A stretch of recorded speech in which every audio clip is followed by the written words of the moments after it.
ये question random variable और probability distribution से रिलेटेड है। यहाँ पे एक वेरियस प्रोबेबिलिटी दे रखी है इन टर्म ऑफ के एंड एक्स और साइड में उनके रैंडम वेरिएबल दे रखे हैं। तो आपको पहले उसको टेबल फॉर्म में लिख लेना है। 1 से स्टार्ट है, 1 2 3 4 5 6 एंड अदरवाइज नीचे इनकी रिलेटेड प्रोबेबिलिटी जो दे रखी है वो लिखना है। सबसे पहले उन्होंने पूछा है what is the value of के। तो के की वैल्यू फाइंड करने के लिए आप इसको रीराइट कर लेंगे और एक्स की वैल्यू रख देंगे पहले यहाँ पे। ये हर जगह नहीं होगा, यहाँ एक्स दे रखा है। कहीं कभी कभी क्या होता है कि यहाँ पे न्यूमेरिकल ही होता है और के और न्यूमेरिकल होता है, तो आप उसको प्लस करके 1 से इक्वेट डायरेक्ट कर सकते हैं। लेकिन यहाँ पे पहले एक्स को तो हटाना पड़ेगा, नहीं तो हमें के की वैल्यू कैसे मिलेगी। तो के भी आ रहा है, एक्स भी आ रहा है, तो एक्स की जगह आप ये रैंडम वेरिएबल रख देंगे तो आपका ये टेबल बन जाएगा। इसमें डबल वर्क हो रहा है एक्चुअली, हर जगह नहीं होता है। कभी कभी इस टाइप से भी दे सकते हैं आपको, ये कंडीशन से, है ना। कभी तो ये देंगे, कभी ये दे सकते हैं। तो अगर ये ऐसा दे आपको टेबल तो फिर सीधे इनको प्लस करके 1 से इक्वेट कर देंगे, क्योंकि यहाँ पे न्यूमेरिकल और के है। लेकिन यहाँ एक्स भी आ रहा है, के भी आ रहा है, तो पहले एक्स की जगह ये 1 2 3 4 जो भी है ये रखेंगे और ये टेबल बनेगा। अब इस पूरे प्रोबेबिलिटी को के सम को 1 से इक्वेट कर देंगे तो आपको के की वैल्यू मिल जाएगी। ये मैंने यहाँ पे लिख दिया, आप ये डायरेक्ट ही ले सकते हैं। इन सब का सम 1 से इक्वेट कर देंगे तो के आ जाएगा 1/44। फिर सेकंड में एक्सपेक्टेशन है, मीन पूछा है। तो मीन के लिए आप क्या करेंगे, इस टेबल को न्यूमेरिकल फॉर्म में आप चाहे तो एक और बार लिख सकते हैं। अब यहाँ सब जगह के की वैल्यू रख दो 1/44, आपका ये न्यूमेरिकल हो जाएगा। फिर आपको मीन के लिए क्या करना है, 1 इंटू, ये जैसे के था 1/44, तो 1 इंटू 1/44, 2 इंटू 4/44, 3 इंटू 9 इंटू 1/44, मतलब 3 इंटू 9/44। इस तरह से लिख करके सबको प्लस कर देंगे तो आपका ये आ जाएगा। ये इस तरह से ये आपका मीन मिल गया यहाँ पे। और में पूछा है प्रोबेबिलिटी बिटवीन 1 एंड 6, तो 1 और 6 के बीच की प्रोबेबिलिटी, मतलब ये 1 छोड़ देंगे इधर, 6 छोड़ देंगे, तो बीच की जो प्रोबेबिलिटी वो है 4k plus 9k plus 8k plus 10k। इन सबको प्लस कर देंगे और k की वैल्यू रख देंगे।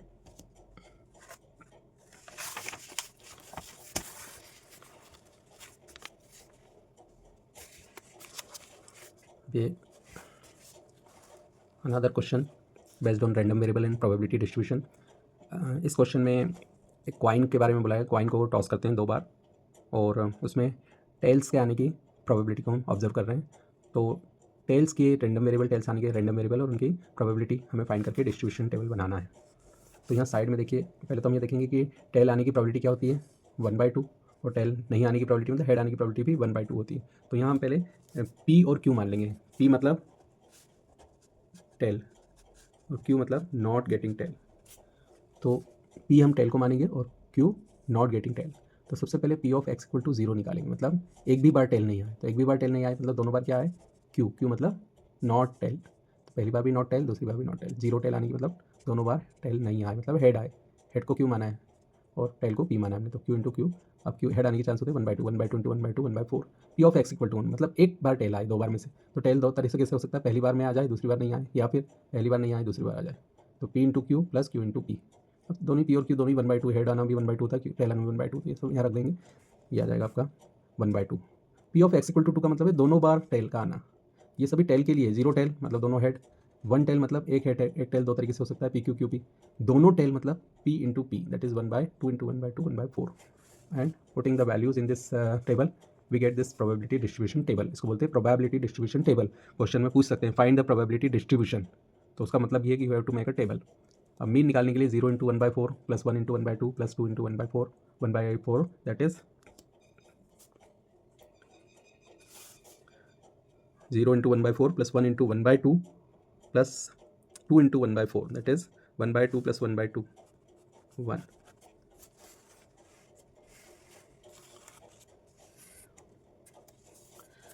अनदर क्वेश्चन को पहले अच्छे से पढ़ सकते हैं आप। तो इस क्वेश्चन में देर आर 2 पार्टीशंस, मतलब स्टूडेंट्स रेगुलर हैं और स्टूडेंट्स रेगुलर इरेगुलर हैं। 2 टाइप के पार्टीशन है। मतलब किसी स्कूल में 90% अटेंडेंस है, 90% प्रोबेबिलिटी नहीं हो, बोल रहे 90% अटेंडेंस वाले मतलब रेगुलर। तो आप चाहें तो 90% ना लिखें, क्योंकि इससे कन्फ्यूजन होता है कि ये भी कहीं ना कहीं कोई वैल्यू दे रखी, जबकि उनका मतलब रेगुलर स्टूडेंट्स इनकी 90% से ऊपर अटेंडेंस है, तो उनको वो मान रहे हैं रेगुलर। तो आप इसको हटा के केवल ये भी लिख सकते हैं, let E1 denotes the student is regular, E2 denotes student is not regular या इरेगुलर। ये 2 टाइप के पार्टीशन है। और ए यहाँ पे इवेंट है, स्टूडेंट गेट ए ग्रेड, किसी स्टूडेंट को ए ग्रेड मिलती है, यहाँ पे इवेंट है। अब ये इवेंट दोनों में से किसके भी थ्रू हो सकता है, मतलब जो इरेगुलर है उनको भी ए ग्रेड आ सकता है, जो रेगुलर है उनको भी ए ग्रेड आ सकता है। तो ये 2 पार्टीशन है और ये एक इवेंट है। ये इवेंट दोनों के साथ हो सकता है। तो 2 पार्टीशन E1 E2 और ये इवेंट है।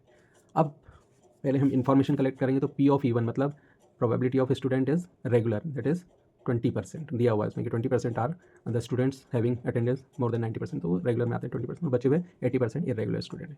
अब रेगुलर स्टूडेंट के ए ग्रेड के आने के चांस 80% दे रखे हैं क्लियरली उसमें, और इरेगुलर बच्चों के ए ग्रेड आने के चांस हैं 20/100, सब कुछ दिया हुआ है। अब आप क्वेश्चन में ध्यान से देखें, क्वेश्चन में आपको देखना है फाइंड द प्रोबेबिलिटी के बाद क्या लिखा है। अगर उनमें लिखा है कि find the probability of student is regular या इरेगुलर, तो इसका मतलब हमें दोनों पार्टीशन जो भी उसमें पूछा है उस पार्टीशन की प्रोबेबिलिटी निकालनी, मतलब बेस थ्योरम लगाएंगे। तो क्वेश्चन में क्लियरली लिखा हुआ है कि a student is selected whose grade A grade is found, what is the probability that the student is irregular student. Irregular मतलब आपको क्या करना है, E2 की प्रोबेबिलिटी निकालनी है ए के लिए। तो जब भी पार्टीशन की प्रोबेबिलिटी पूछे तो वो वाला पार्टीशन ऊपर रख के नीचे इवेंट लिखते हैं, और फिर उसका फॉर्मूला कैसे लिखते हैं, जो ऊपर है उसकी probability into P of event by this, ये जो आया है नीचे आ जाता है, और फिर डिनोमिनेटर में एक बार ये लिख देते हैं पूरा एज इट इज़, और एक बार E2 की जगह E1 करके अब ये सारी इन्फॉर्मेशन इसमें पुट कर देंगे, तो आपको प्रोबेबिलिटी मिल जाएगी कि student is irregular given that he attend grade A.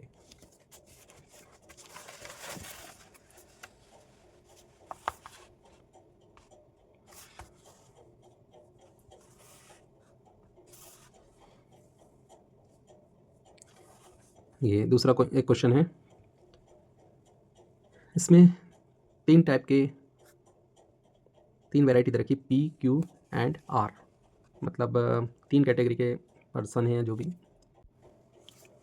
तो ये क्वेश्चन है जिसमें दिया हुआ है the chances of P, Q and R getting selected as CEO of company are in the ratio 4:1:2, मतलब इन 3 पर्सन के सेलेक्ट होने के चांस क्या रेशो दे रखा है।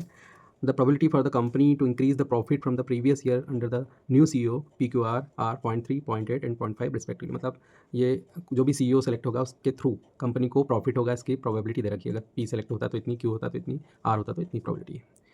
अब if the company get the profit, increase होता है प्रॉफिट मान लो, तो बोल रहे find the probability that it is due to the appointment of R as CEO। कंपनी को प्रॉफिट हो रहा है तो बोल रहे हैं इसकी क्या प्रोबेबिलिटी कि वो R सेलेक्ट हुआ CEO, उसके थ्रू कंपनी को प्रॉफिट हुआ है। अब इस क्वेश्चन में आप ध्यान से देखें तो there are 3 partitions, CEO, P, Q, R, ये 3 पार्टीशन है, जबकि तीनों से कनेक्टेड चीज़ क्या है, कंपनी को का जो प्रॉफिट है वो इंक्रीज़ होगा, वो एक इवेंट है, कंपनी का प्रॉफिट इंक्रीज़ होगा, ये क्या है, एक इवेंट है जो P के थ्रू भी हो सकता है, Q के थ्रू भी हो सकता है, R के, कोई भी सेलेक्ट होगा तीनों में तो भी कंपनी का जो प्रॉफिट है वो इंक्रीज़ होगा।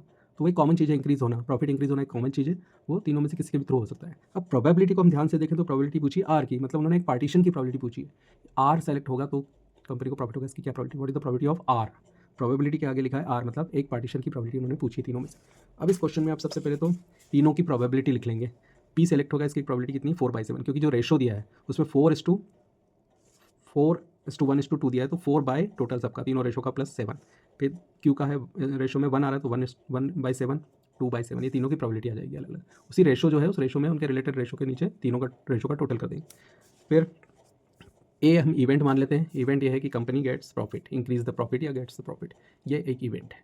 अब इन इन्फॉर्मेशन को प्रॉपरली लिख लेंगे, तो सबसे पहले P of Q, P of R already लिख चुके हैं, P of A by P, मतलब P of A upon P, मतलब A सेलेक्ट होगा CEO तो प्रॉफिट होगा, इसके क्या चांस है प्रॉफिट होना, जबकि P सेलेक्ट हुआ, ये 0.3 दे रखा है। फिर यहाँ P of Q by P by Q, A by Q, sorry A by Q, मतलब यहाँ पे Q सेलेक्ट होगा तब प्रॉफिट होगा, इसके चांस दिए हुए। और यहाँ पे P of A by R, जब R CEO बनता है तो कंपनी को प्रॉफिट होगा, इसके चांस ये है। अब हमें R की प्रोबेबिलिटी निकालनी है पार्टीशन की, PQR में से R की प्रोबेबिलिटी, तो R बाई किसके लिए, नीचे इवेंट आता है। अब इसका बेस थ्योरम कैसे लिखते हैं, हम यहाँ से शुरू करते हैं, इस पार्टीशन से, P ऑफ R पार्टीशन के थ्रू ये होना, और नीचे एक बार तो यही आ जाएगा R और एक बार P Q। अब ये सारी जो ऊपर इन्फॉर्मेशन है हम इसमें पुट करके और इसकी प्रोबेबिलिटी निकाल लेंगे। तो ये क्वेश्चन क्या था कि PQR 3 CEO सेलेक्ट, 3 में से कोई भी सेलेक्ट हो सकता है, इनकी अलग अलग प्रोबेबिलिटी है और कंपनी को प्रॉफिट होता है, ये एक इवेंट था। अब उन्होंने बोला कंपनी को प्रॉफिट हुआ, क्या प्रोबेबिलिटी की जो CEO R पर्सन सेलेक्ट होगा, तो R को ऊपर रख के बेस थ्योरम अरेंज कर लेंगे। ये तो आपको प्रैक्टिस करनी पड़ेगी कि पार्टीशन की प्रोबेबिलिटी जब निकालते हैं तो वो पार्टीशन ऊपर रखते हैं और कैसे अरेंज करते हैं, ये आपको बार बार प्रैक्टिस करके देखना है, इसका पैटर्न क्या है, बस उसके बाद ऊपर सारी जो आपकी वैल्यू है वो इसमें पुट करना है।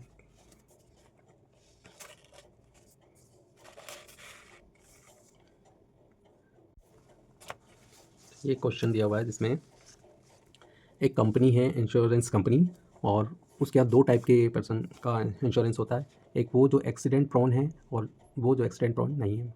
एक्सीडेंट प्रोन मीन्स जो जिनकी संभावना ज़्यादा रहती है, एक्सीडेंट होने की संभावना ज़्यादा है, वो टाइप के व्यक्ति हैं जो ज़्यादा एक्सीडेंट करते हैं, मतलब जो लापरवाही से चलाते हैं, मतलब वो टाइप के। और एक जिनके एक्सीडेंट होने के चांस कम होते हैं। तो एक्सीडेंट प्रोन और एक्सीडेंट प्रोन नॉट, ये दो टाइप के इसमें पार्टीशन दे रखे हैं, मतलब दो टाइप के व्यक्ति हैं, दो ग्रुप हैं, मतलब एक वो व्यक्ति जो एक्सीडेंट प्रोन है और जो नहीं है। तो यहाँ पे दो टाइप के पार्टीशन है। और एक्सीडेंट का होना यहाँ पे एक इवेंट दे रखा है, मतलब वो एक्सीडेंट के लिए क्लेम करेंगे, ये एक इवेंट है। तो इवेंट दोनों तरीके से हो सकता है। एक्सीडेंट उनके भी हो सकते हैं जो एक्सीडेंट संभावित हैं व्यक्ति, या एक्सीडेंट उसका भी हो सकता है जो एक्सीडेंट संभावित नहीं है, मतलब एक्सीडेंट प्रोन पर्सन का भी हो सकता है और जो नहीं है उसका भी हो सकता है। तो दो पार्टीशन है और एक इवेंट है। और इसमें पहले तो उन्होंने एक्सीडेंट की प्रोबेबिलिटी पूछी है पहले पार्ट में, मतलब उस इवेंट की होने की प्रोबेबिलिटी पूछी है, और दूसरे में उन दो पार्टीशन में से एक की पार्टीशन की प्रोबेबिलिटी पूछी है, मतलब what is the probability that the person is accident prone. अगर वो का एक्सीडेंट हो चुका है तो बोल रहे हैं कि वो एक्सीडेंट प्रोन पर्सन, इसकी क्या प्रोबेबिलिटी, मतलब उसमें फर्स्ट पार्टीशन की प्रोबेबिलिटी पूछी। तो एक में तो इवेंट की प्रोबेबिलिटी पूछी और एक में उसकी पार्टीशन की प्रोबेबिलिटी पूछी। तो इस क्वेश्चन को अगर ध्यान से देखें तो आपको ये डिटेल इतना ध्यान नहीं देना, मेनली हमें फोकस करना है कि how many partitions are there and what is the event, और फिर क्या पूछा है इस पर थोड़ा ध्यान दें। तो अब इस क्वेश्चन में हम क्या करेंगे, सबसे पहले अज्यूम कर लेंगे। तो let E1 the people are accident prone, उसको हमने पार्टीशन को E1 मान लिया, E2 मान लिया नॉट एक्सीडेंट प्रोन, और ए हमने माना है person met with an accident होगा, इसको हमने ए मान लिया। अब इनकी प्रोबेबिलिटी देखें तो बोल रहे हैं कि एक्सीडेंट प्रोन पर्सन होते हैं 20%, ये क्वेश्चन में आप देख लेंगे 20% एक्सीडेंट प्रोन होते हैं और बचे हुए नहीं है, तो E2 होगा 80/100।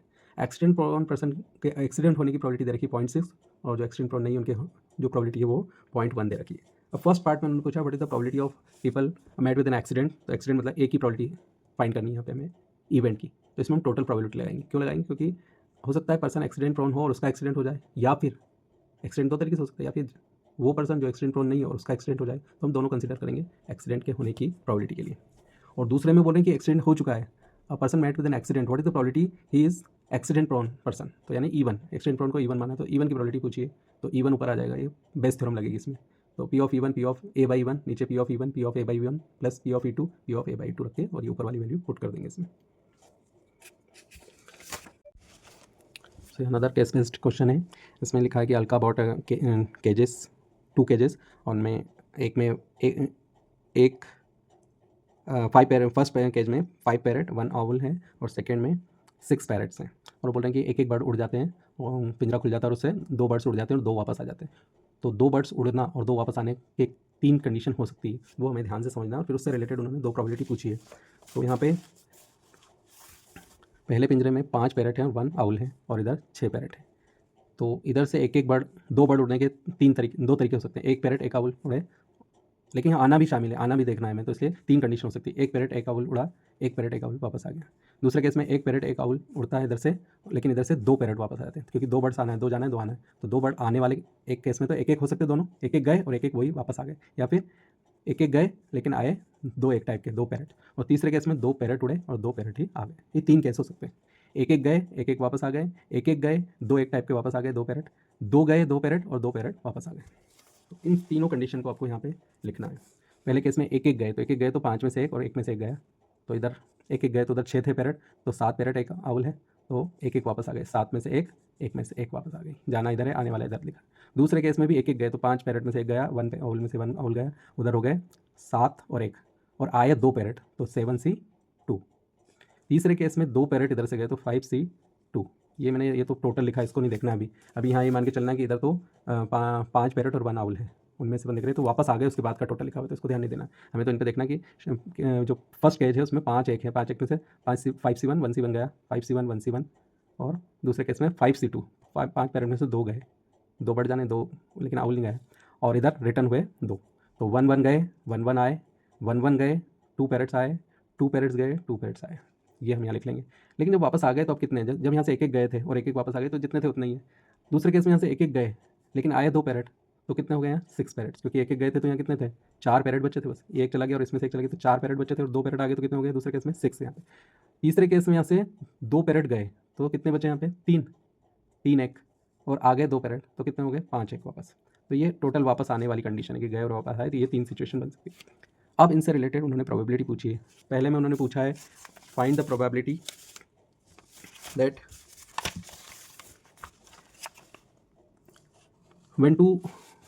when two birds flew from 1 to 2, 2 birds flew back from second, what is the probability owl is still there in cage 1? एक एक जब उड़ के 2 बर्ड इधर से गए तो बोले कि owl still there in cage 1। इसके कितने, इसकी क्या प्रोबेबिलिटी है? तो हमको इन 2 कंडीशन में दिख रहा है कि आउल स्टिल देयर, जाने और आने के बाद ये सिचुएशन हुई। तो इन 2 केस में अपने को क्या दिख रहा है कि आउल यहाँ पे है। तो इन 2 की प्रोबेबिलिटी ऊपर लिखेंगे और नीचे टोटल। तो इधर हमने साइड में इनकी प्रोबेबिलिटी निकाल रखी है, देखिए यहाँ पे